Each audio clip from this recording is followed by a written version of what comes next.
Hello అండి, అందరూ ఏ విధంగా ఉన్నారు? బాగున్నారా? ఈరోజు మీకు అంత సింపుల్గా ఉండే టమోటా రసం చేసి చూపించబోతున్నాను. ఇది బ్యాచిలర్స్కి కానీ, వర్కింగ్ ఉమెన్స్కి కానీ, నెక్స్ట్ మనకు ఆరోగ్యం బాగలేనప్పుడు కానీ ఈ టమోటా రసం చేసుకొని తింటే చాలా బాగుంటుంది. దీనికి కావలసిన పదార్థాలు ఏమేమి చూపిస్తున్నాను చూడండి. 2 రెడ్ చిల్లీలు అండి, ఎర్రమిరపకాయలు 2, ఒక 1/4 జీలకర్ర, నెక్స్ట్ ఒక 10 వెల్లుల్లి, ఒక అర్ధ స్పూను మిరియాలు, తర్వాత కొంచెము పసుపు,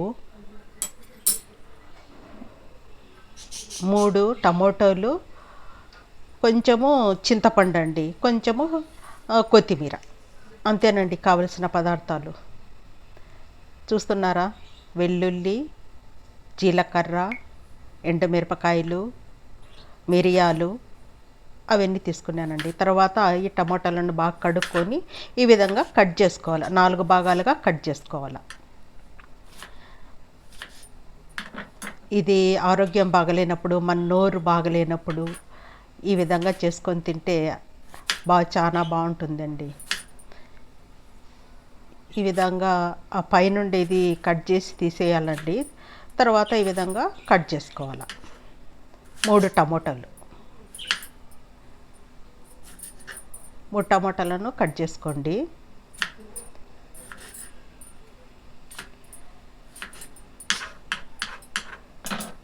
కట్ చేసుకున్న తర్వాత ఒక పాత్ర తీసుకోండి. ఆ పాత్రలో ఒక ఎంత 1/2 లీటర్ నీళ్ళు వేయండి. 1/2 లీటర్ నీళ్ళు వేయండి. నీళ్ళు వేసిన తర్వాత దాంట్లో ఈ కట్ చేసుకునే టమాటాలను వేద్దాం. వేసిన తర్వాత చింతపండు అనమాట, ఒక అర్ధ నిమ్మకాయ అంత చింతపండు తీసుకోండి. చిన్న నిమ్మకాయ ఉంటుంది చూడండి, అది అన్నమాట. అంత తీసుకొని దాంట్లో వేయండి. వేసిన తర్వాత ఇప్పుడు మనం అన్నీ తీసుకున్నాం కదా పదార్థాలన్నీ, ఆ పదార్థాలన్నిటినీ మనం ఇప్పుడు ఏం చేయాలంటే గ్రైండ్ చేసుకోవాలి, పొడి మాదిరి చేసుకోవాలన్నమాట. అన్నీ వేస్తున్నాను. ఇవి మిరపకాయలు అండి, మెదగవు కాబట్టి తుంచి వేస్తున్నాను. ఆ తర్వాత మంచివి మిరియాలు తీసుకోండి. మంచి మిరియాలు తీసుకుంటే కారం బాగుంటుంది అన్నమాట. జీలకర్ర వేసాను, మిరియాలు వేసాను, ఎండుమిరపకాయలు వేసాను, తర్వాత వెల్లుల్లి కూడా వేసాను. తర్వాత దీంట్లో వేసినాను కదండి, పాత్రలో నీళ్ళు వేసి టమాటో చింతపండు వేసినాను కదా, దాన్ని ఇప్పుడు బాయిల్ చేస్తూ ఉన్నాను అన్నమాట. బాయిల్ చేస్తూ ఉన్నాను. తర్వాత దీన్ని పొడి చేసుకొని పక్కన పెట్టుకున్నాను అన్నమాట. పొడి చేసింటే ఈ విధంగా పొడి అయిందండి. తర్వాత ఏం చేయాలంటే దాన్ని బాయిల్ అయిన దాన్ని ఒక 3 నిమిషాలు అట్లా బాయిల్ చేశానండి. బాయిల్ చేసిన తర్వాత వేరే ఒక పాత్రలో దాన్ని హాట్ నీళ్ళన్నీ చాలా వేడిగా ఉంటాయి కదా, అందుకోసమే వేరే పాత్రలో నేను ఉంచుకుంటూ ఉన్నానన్నమాట. మనకు త్వరగా రెడీ అయ్యేందుకు, లేదంటే దాన్ని మామూలుగా కొద్దిసేపు పెడితే కన్నా అది చల్లారిపోతుంది అన్నమాట. తర్వాత ఇది ఉంది కదా టమోటో చింతపండు రసాన్ని చేత్తోనే బాగా పిసుకుతున్నానండి. మీ దగ్గర మ్యాషర్ ఉంటే మ్యాషర్తో కూడా పిసుకోవచ్చు బాగా. నేనేం చేస్తానంటే చేత్తోనే బాగా దాన్ని పిసుకుతూ ఉన్నాను అన్నమాట. దాని రసం అంతా బయటకు వచ్చేంత వరకు బాగా దాన్ని మిక్స్ చేయాలి.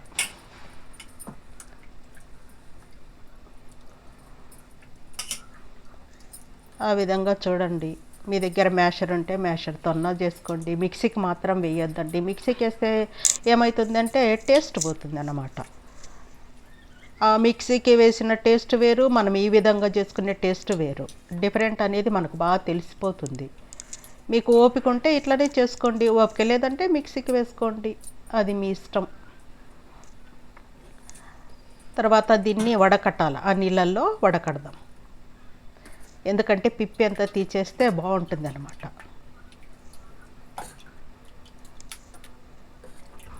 అట్లా బాగా పిండాల, చేత్తో బాగా పిండితే అదంతా రసం అంతా ఆ నీళ్ళల్లోకి వస్తుంది. చూడండి, ఆ విధంగా బాగా పిండాల. ఎక్కువ పాత్రలు లేకుండా ఏం చేయాలంటే ఈ 2 పాత్రలలోనే మనము రసం చేసుకోవచ్చు. ఆ పాత్రలోనికి దీంట్లో వేయచ్చు. తర్వాత ఇది మనము పొయ్యి మీద పెట్టుకొని తాలింపించుకోవచ్చు. అందుకోసమే రెండు పాత్రలు అయితే చాలు.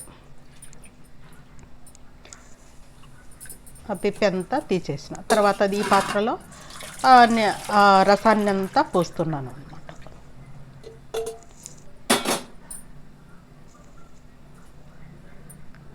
నెక్స్ట్ వచ్చేసి మనం పౌడర్ చేసుకున్నాం కదా అన్నీ, ఆ పౌడర్ని అంతా దాంట్లో వేసి కలుపుతూ ఉన్నాను. ఇది ఒక 3-4 తినొచ్చండి ఈ రసాన్ని.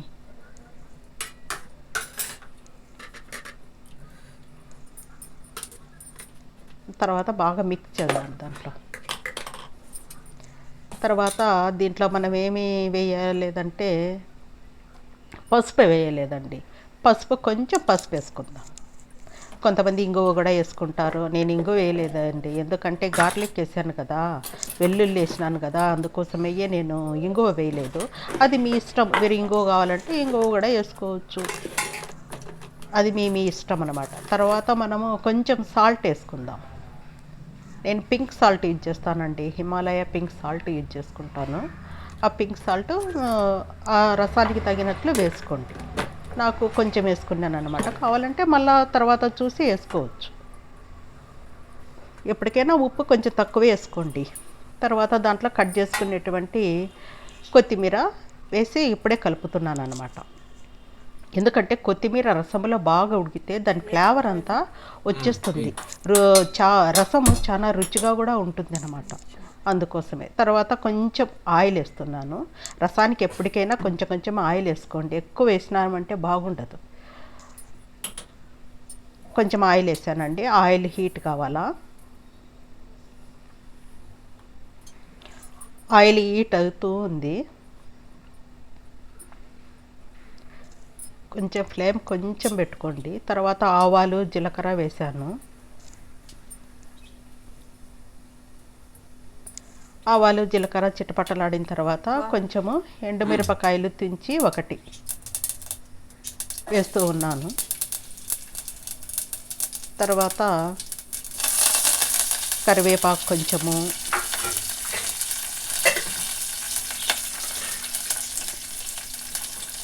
వేసాను అన్నమాట. కరివేపాకు వేసిన తర్వాత ఇప్పుడు ఇదంతా కలిపి పెట్టుకున్నాను చూడండి, అంతా కలిపి పెట్టుకున్నాను కదా, ఇదంతా కొంచెం సేపు వేగనిద్దాం. కొంచెం గార్లిక్ కూడా వేసుకోవచ్చండి, క్లిప్ మిస్ అయిపోయింది. తర్వాత ఇది వేగిన తర్వాత ఇదంతా వేసేద్దాం.